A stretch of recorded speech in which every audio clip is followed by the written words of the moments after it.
It's the Strawberry and Lizette Mexican Ginger Podcast, not suitable for a younger audience. All right, follow us on Instagram at Strawberry and Lizette. You can watch these podcasts on our YouTube page. It is not intended for younger audiences. It's the Strawberry and Lizette Mexican Ginger Podcast. Your birthday's coming up. My birthday's coming up. It's next week. I don't have much planned, but I did accidentally book a very sexy, romantic, lesbian date with my sister. Whoa. Are you going to a lesbian place? We're going to be super gay are you next two weekend. You're just going to be lesbians out? No. So I wanted to just kind of like go spend a few hours at a day spa. Yes, good. And on my actual birthday, it's the middle of the week and everyone's working or whatever. So nobody was able to come up for it. So I was like, okay, well, if I move it to the weekend, will you guys be able to come up? And I was just only inviting my mom and my sisters because like I don't have any other friends. Right. So, and to book a party reservation at a day spa, you need a minimum of 4 people. I was like, oof, that's going to be tough. What's the difference between just booking reservations for 2 people versus like a party reservation? I don't know. A party. Are they doing stuff? Does the day spa do stuff for you? Is it like booking a party at Chuck E. Cheese? Like you have pizza and stuff? Not necessarily. Like I think because you have to book like different rooms. I'm not really sure how it works. All right. But it did have like a head count requirement to book a party reservation. And then it mattered the amount of time, like an hour or 2 hours. And then it also depends on like the different services you want to add. Okay, I get it. So like a group treatment. Yeah. I dig it. Okay. Probably because they like want you to spend more money, and it's probably not worth it if they have to like reserve a whole room and different masseuses for only 2 people or something. Like I don't know how that works. But so nobody could come up. So I changed it to like a Saturday, and then nobody still could come up except for my little sister.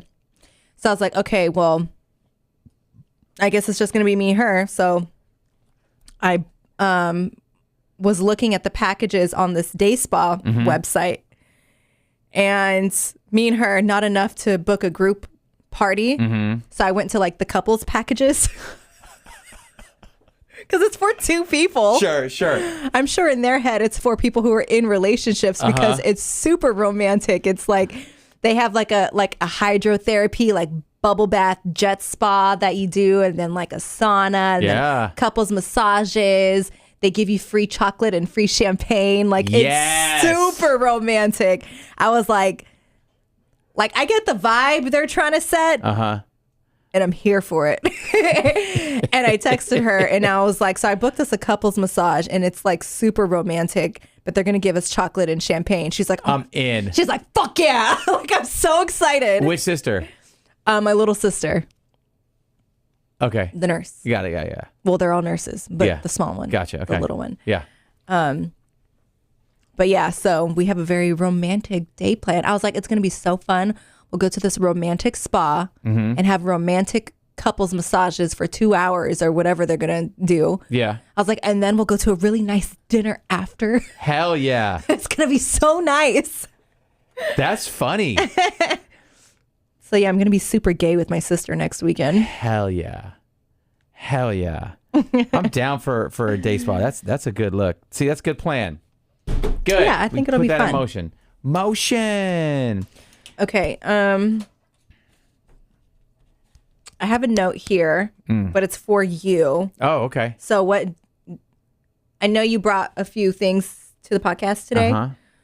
What do you? What's the note? Remind me the note. Well, I don't want to tell you the note until you do you want to do what's on the note or do you want to do what you had planned? Well, I have a couple things. So I met this guy. We were at the hotel. Whoa, this whole podcast is super gay. I was in Seattle hosting the Kraken game, and there's a hotel I stay at. Cracking his cheeks.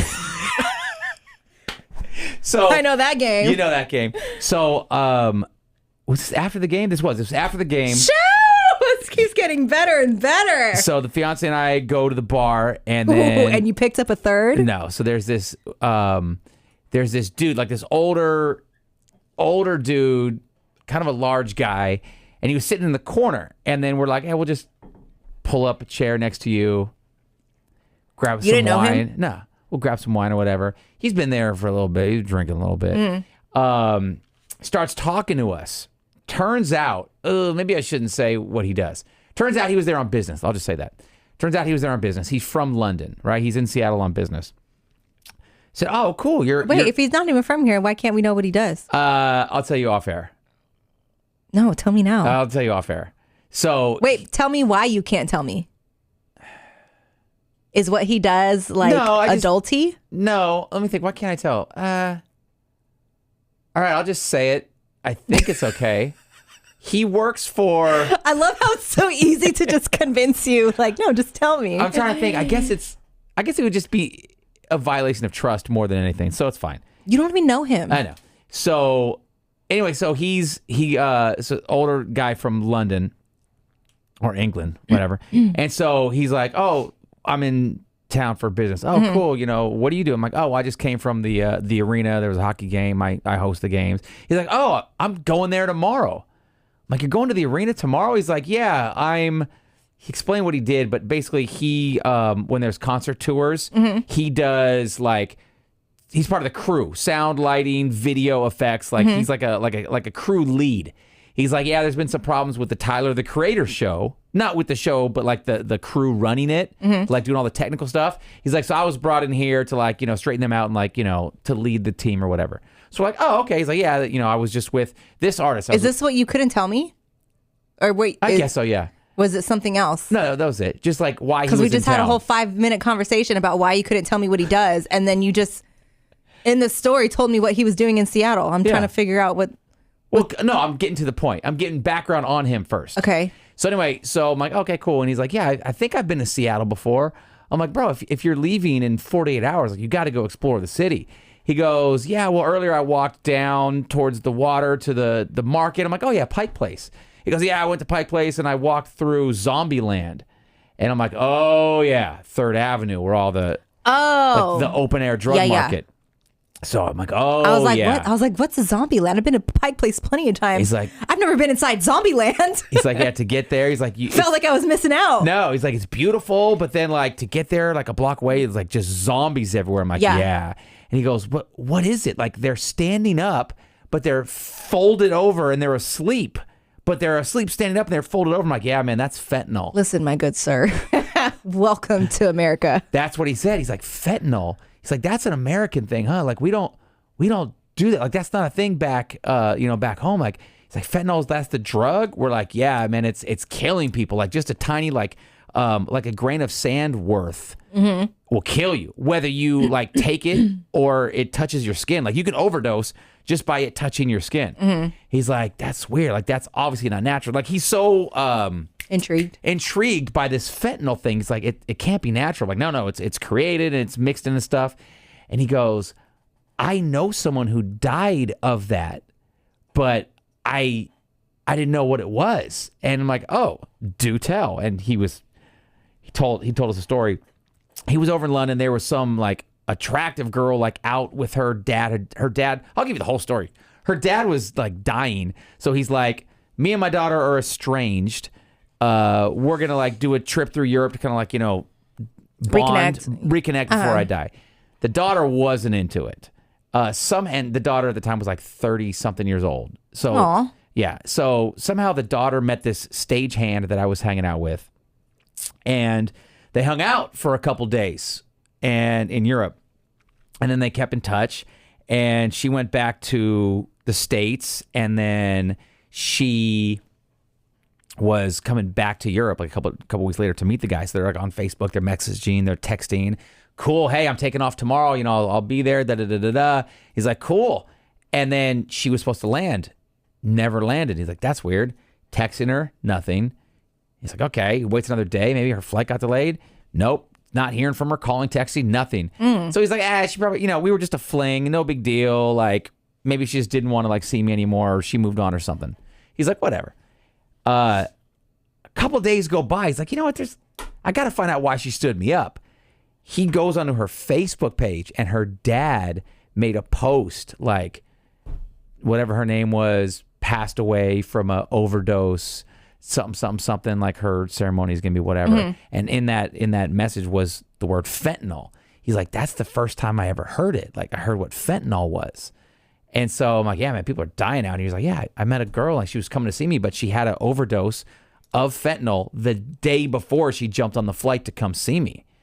I'm like, yee. And he's like, why do you guys do that out here? We're like, some people do it to get high. Other people, like, they just... You guys, I don't know. Yeah. Don't ask me. I never done it. He's like, otherwise, like, it's just cut into some drugs and you don't know. You may not be intentionally taking fentanyl. You just take it. And he's like, I think what happened, and this is where I probably shouldn't have said all of his name and stuff. He's like, I think what happened was she got in a car accident.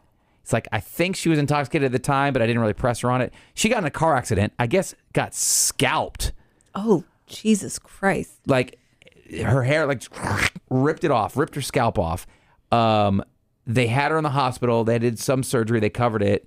But he's like, I think they got her hooked on pain pills. And then from the pain pills, she went to fentanyl. He's like, I kind of pieced this together later, but you couldn't tell. Like, she hid the scar very well. You couldn't tell. But he's like, I think that's what happened. And I'm like, yeah, man, fentanyl be killing people. He's like, yeah. So he's like, so that's what all the zombies are on? I'm like, kind of. Yeah. Yeah. But imagine, like, not knowing fentanyl. Like, that's such an American thing. He's like, what is that? What's fentanyl? I was like, yeah, man, it's big out here. It's huge out here. Yeah. Like, I constantly am telling my son, like, don't take shit from none of these kids out here. It looked like candy, gummy bears, gum. I was like, don't take shit from nobody. Yeah. Especially drugs. Yeah. Bert Kreischer, the comedian, he's got a not a line. He has a saying with his daughters. Lizette's inhaling some fentanyl. It's albuterol. He says, no pills, no powder. And he's like, he was teaching them, like, when they're growing up, like, hey, are you going to drink? Are you going to smoke weed? Like, you're going to experiment when you're young. No pills, no powder. And like, that was their thing. That was their saying growing up, their agreement. I'm like, that's a great agreement to have with your kids. It's a good agreement, but you also can't trust weed or fucking alcohol anymore. Why? Because people put shit in that stuff too. Yeah. I think I got to have a talk with my nieces who are in high school now about, like, look, whether you're drinking now or you're going to drink in college, like, don't trust no dude. Don't trust no guy. I've had this conversation with my dad before of like, as of now, obviously my son doesn't really have any, like, interest in drugs or drinking or like any of that, he's a kid. But I'm like, I know at some point he's gonna want to try something, whether it's like alcohol when he's at a party or he's with his friends and like, ooh, I stole this bottle from the cabinet, or maybe it's weed or maybe it's cigarettes or whatever it is. I was like, at some point I feel like he's gonna try it. Do I want him, like, how do I say this? Do you want him to learn? Do I let him know, like, if you want to try weed when you're old enough, like, I'll get you some from the dispensary or something. Sure. Like, you know what I mean? Like, how do you have that conversation? I'm not encouraging you to be a pothead or, to be an alcoholic or to smoke or try this or try that. But it's like, if you're going to do it, you're going to do it. I would rather you do it safely. Sure. And I would also explain the... like, here's the issue. Here's what it does to your body. Here's what it does to your brain. Your brain is still developing until you're in your younger 20s. So just know you're wet cement right now. Yeah. And drinking or drugs, and it's scary going to because mess up your wet cement. What kid is going to wait until they're 21 to get drunk for the first time? Or you? I didn't drink. Fucking nerd. I didn't drink. I had to almost be forced to take a shot. Why were you scared? On my 21st birthday. It just never interested me. I didn't have a lot of people, like, peer pressuring me, like those after school specials, like, go drink. I never really had that. And yeah, but also, like, you're white. Okay. But a bunch of people in my school were drinking. Like it was just never my thing. But you come from a good family. I do. That's I think that has a big thing to do with it. Like, and also, my dad. You were not. I don't feel like you were really like rebelling against that. You weren't rebelling. You were never like having to escape from life. Yeah. True. Like, but my dad did something which I think he did on purpose. Like when we were young, and he would drink a beer. He's like, "Hey, you want some?" And we're like, "Yeah, let's try some." And like as a kid, like you drink sodas and you drink juice, so you have beer. Like, oh, this is fuzzy. Beer was and disgusting. bittery. Yeah. So he's like, haha, now you're not gonna want it. And then I would smell. My mom would drink gin and tonics when she was with her sisters. Damn. And just smelling that, oh, gin is strong. Yeah. So I would have a sip of that. I'm like, I don't want this at all. And I would have a sip of my dad's beer. I don't want this at all. They make drinks so good now, though. I know. So. I know. I'd be careful trying that trick with the kids. Now they're like, mango White Claw. This is good. Exactly. This isn't so bad. Why does everyone hate this stuff? Yeah, I didn't drink till I was 21, and even then, really not. Fucking nerd. Yeah, maybe. I had my first drink in Mexico when I was 11 or 12. Okay.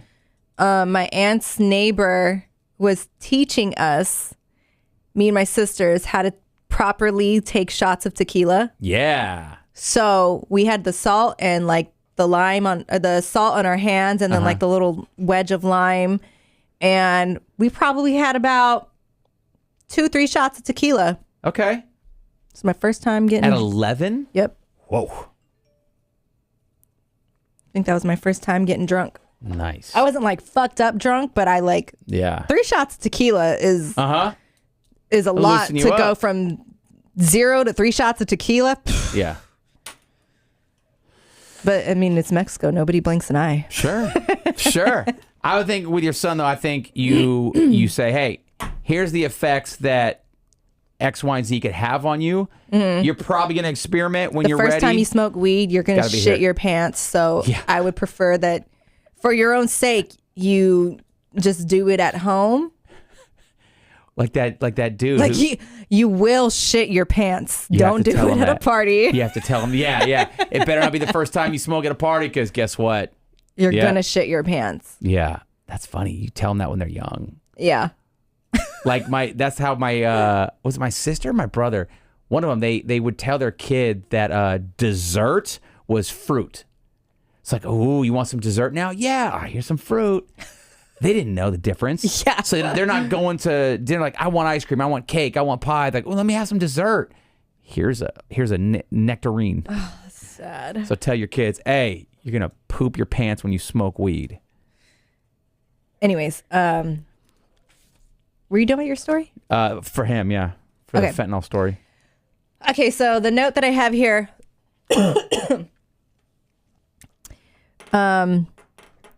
Corner John gangbang. Yes. What? I was told to remind you. I don't know what this means. That's so funny. Why did we talk about that?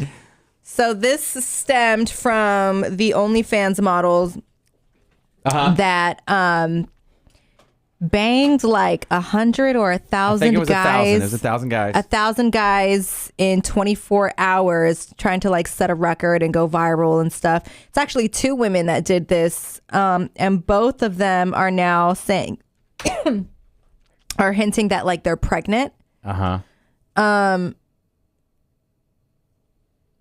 different points in time, but now they're both saying that or claiming that they're pregnant. So people on social media were like tagging Maury in this, and they're like, DNA test, because obviously they banged 1,000 guys. They don't know who got them pregnant.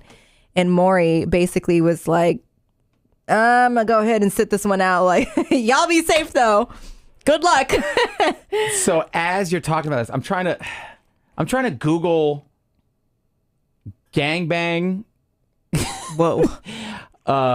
Maybe don't want to Google that one at work. That's what I'm saying. But there's a reason. Okay, so when I was at San Jose State, I had a. It's funny that you mentioned him, because I was thinking about Corner John. You told me to mention him. I was thinking about Corner John the other day. So because I'm trying to track down my old college roommate who lives out here. I haven't texted with him or emailed with him for I think like 10 years. So I'm trying to track him down. but I know I have Corner John's number. So anyway, the hallway we lived in the dorms, there was like 2 or 3 Johns. And then this like, John, for real? his name was John. Wait. When you say John. Sorry, 2 or 3 guys named John. Okay. And so I was like, wow, turf war. Yeah, there was football John who played on the football team. And then there was this John who lived in the corner unit. So we just called him Corner John. Got it. Right? So anyway, Corner John comes back to the dorms one day and he's like, yo, do you know who whatever this porn star is? Do you know who this is? Mia St. John. Oh my God, was that her name? Mia St. John. That's a boxer. Never mind. Apologies. I thought it was Mia St. John. Anyway, so he's like, do you know who this so-and-so is? We're like, no. He's like, yo, she's gonna do a gangbang and she needs a bunch of guys and she's actually gonna be in San Jose. She's gonna be at this strip club called the Pink Poodle, like signing people up. We're like, okay. He's like, dude, I'm gonna do it. We're like, what? He's like, yeah, I'm gonna go down there and sign up.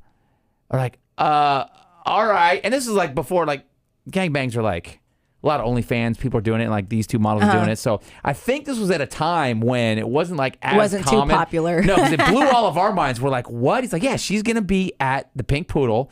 She's gonna be signing people up to join this gangbang, and then like you'll get info, whatever.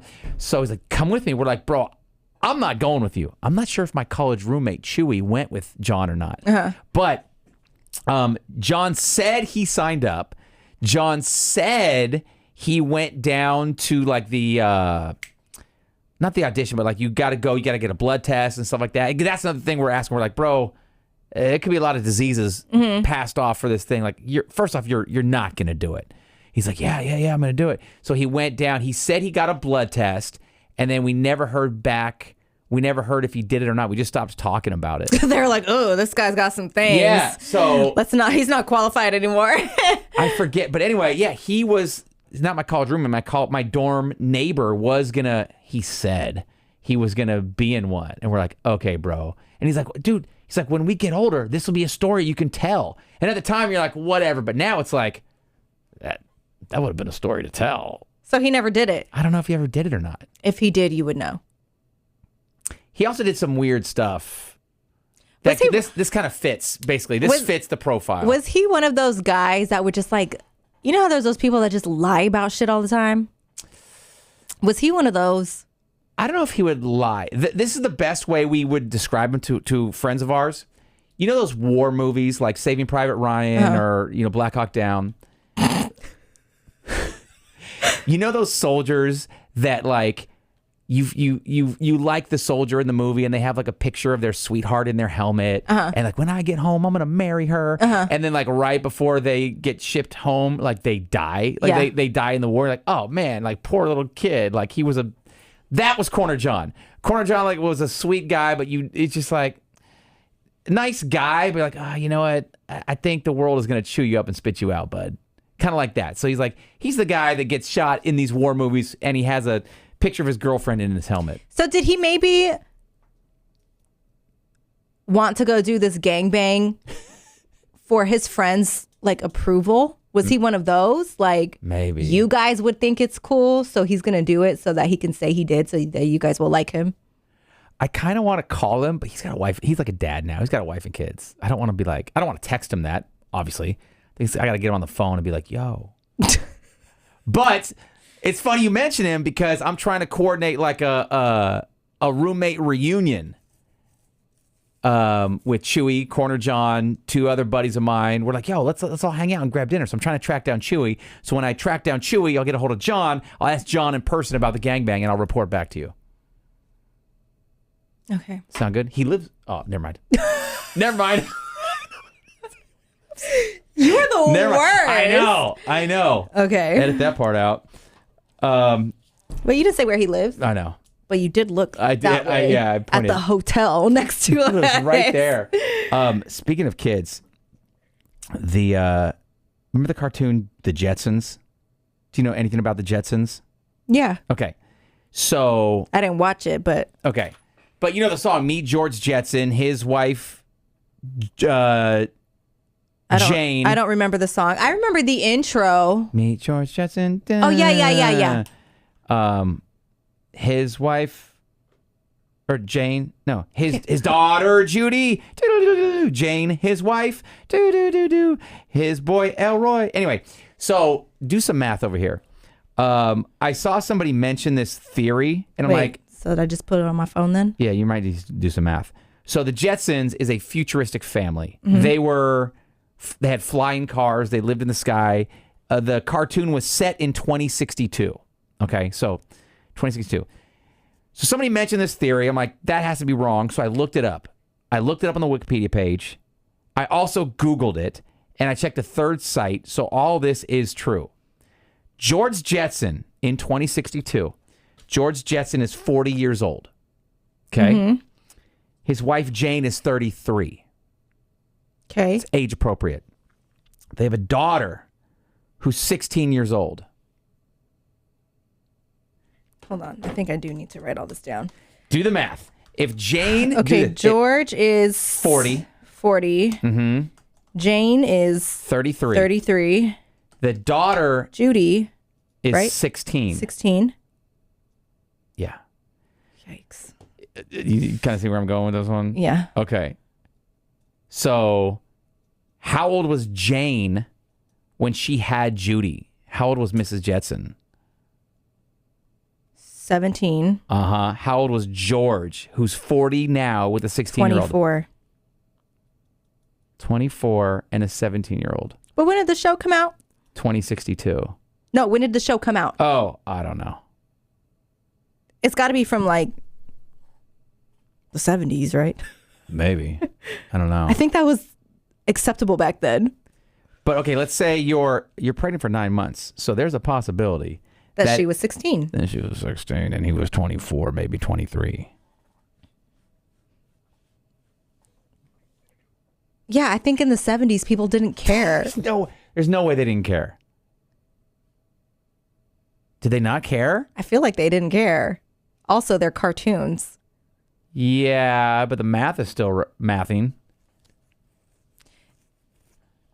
With all of the old celebrities and artists that had like young relationships with minors. Yeah. I feel like they didn't care. All right, good point. Yeah, somebody made a joke about that, and I looked it up. I'm like, there's no way. I looked it up, and I'm like, oh. I'm like, that can't be right. So then I Googled it. I'm like, oh. And then I'm like, wait a minute. When did this movie come out? When did this show come out? What year was it set in? How old was he? And in the first episode, George says he's 40 years old, and there's somewhere else. George was born 3 years ago. Yeah, 2022. Mm-hmm. Yeah. That's weird how like these shows from back in the day that take place in the future and like we're in that time period. It's like, yeah, we ain't got no flying cars. But we do have fentanyl. We do got zombies in these streets. They didn't predict that. There's a Back to the Future day. It's when it's like in October or something. Right, but what year? They fly to 2015. The future was October 21st, 2015. We're long past that. Yeah. And we barely have flying cars now. Yeah. But they're not even like, they're still being betaed. Yeah. I don't even trust the autonomous cars much as the flying car. When does the Nickelodeon Time Vault open? That's soon, right? I don't know. Nickelodeon. How do you spell Nickelodeon? Nickelodeon Day. Nickelodeon Time Vault. Time Capsule. Yeah. It was buried in 92. It's going to be open in 2042. Oh, damn. You want to know what's in it right now? No. You're just going to wait 20 more years? Is it 20 years? 42? Are you sure?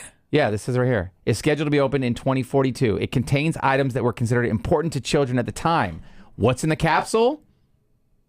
A Barbie doll, a baseball, books including the World Atlas, the TV Guide, and the phone book. Bubblegum. The phone book? Guess what CDs are in there? There's 2 artists. From 92. 92. Big. Think of big names. 92. I was born. I was a baby.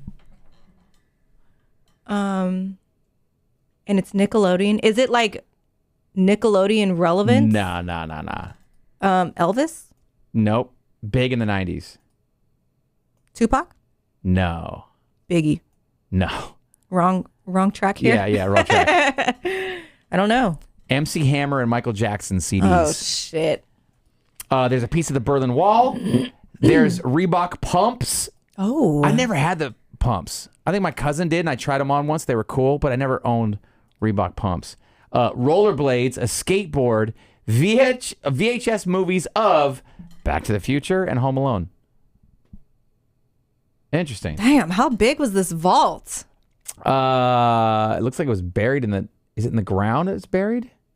It's going to be open April 30th, 2042. It's probably buried in like Orlando or something, huh? At the Nickelodeon Studios. Times capsule large, orange capsule buried, scheduled. It's got to be in where the studios were. Where is it buried? Unfortunately, the studio closed in 2016. The time capsule was moved to California. That's all it says. Interesting. I didn't know they had a Nickelodeon time capsule. That's interesting. Yeah. I've been waiting for it. Every once in a while, and I'm like, when are they supposed to open that time capsule? 2042. That's crazy. We should have did one during COVID. A mask. The test Q-tips. Oh God. Wait, I was telling somebody that, and I know you said it on a previous podcast. Did you ever get a nose swab, or you only got it once? Because we were talking about how I used to have to do it every week, and you're like, you did it every week for what? To go to the game. We had a test before doing the games. Yeah, I did have a nose swab. Just one, right? Or how many? I mean, when it was a new thing, I didn't get one done for a really long time because I was scared. Oh, they sucked. Yeah. And they made the firemen do it. I felt bad for them. I had my first one in May of 2021. Okay. When the first time I had COVID. Okay. And I think I maybe only had one or two of the old swabs where they like went in real deep. Now it's like not that invasive. But I mean, I've had plenty of them done by now, but no, but like back then. Back then I only had like one or two. One or two, I thought so. Okay, I was telling someone that story. I think it was my fiance. I'm like, she only had one or two. I get it all the freaking time. Well, that's your fault. No, I know. Not really my fault, but it sucked. Do you ever get the feeling? I'm so glad we don't work like in a corporate world, like in a corporate office, like desk and emailing. And we do enough emails for our job. But I looked at this earlier today. I think I sent like 7 different emails over the last 2 days that still haven't been replied to. Like some was like, hey, and they're not all work. Some of it, like I'm trying to get reservations at this one place. But like I sent a good like 7 or 8 emails in the last 36 hours. None of them responded to me. Like, and it's bugging me so much that like I'll be checking my phone. Did they reply? Did they reply? Did they reply? I couldn't live in a corporate environment if that's what I'm doing all day, like waiting for people to reply. Like, I sent you an email yesterday. I'm waiting on it. I'm trying to set up a meeting. I'm waiting on it. Did you hear back about my reservation? I'm waiting on it. Like, just these 7 or 8 emails are driving me crazy. I couldn't imagine doing this all day, every day. Yeah. Hell no.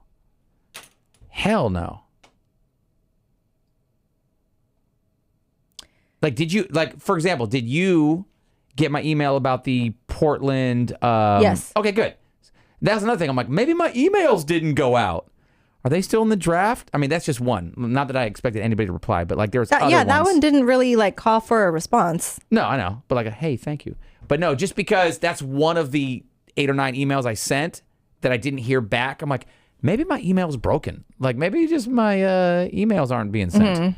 I just thought about that. I'm like, I'm so glad I don't have to like wait for people to email me all day. Yeah. I don't I send emails and then I don't think about them again. Like, I often am the one that's getting reminded, like, hey, never heard back from you. And I'm like, oh, shit. Oh, good point. Because it's so much. All right. Anything else you got before we wrap this up? No. All right, then. Oh, my fucking God. What? Oh, never mind. Overreact much? Well, because like I said in the beginning, I invited my sisters and my mom to come to the day spa with me. And my mom was like, I have to work. I'll see if I could switch with somebody. I was like, okay. But like, I waited for like 2 days, but she never said if she was able to switch with somebody. I was like, I'm not going to wait longer and then have the day get booked up or something like that. Now I can't do it anymore. So I just booked the reservation, just me and my sister without my mom. And then I just saw that my mom texted in the group chat. We were talking about the day spa. Mm-hmm. I just saw a text from my mom that said, I can go with you. And I thought she was talking about that. But then when I finally opened the chat, she was talking about getting the cross because it's Ash it's Ash Wednesday. Because it's Ash Wednesday. And she sent a picture that she had gotten her ashes. Okay. And my little sister was like, why didn't you tell me so I go with you? And then my mom said, I can still go with you. Oh, gotcha. But that's the only... Anyways. Got it. Yes, I overreacted. Got it. Understood. It happens. All right. Thank you for streaming the podcast and for following us on our YouTube page. You can follow us on Instagram at Strawberry and Lizette. I'm at Lizette Love, LIZETTELOVEE. I'm at Strawberry Radio. We'll talk to you next time. Peace. Bye.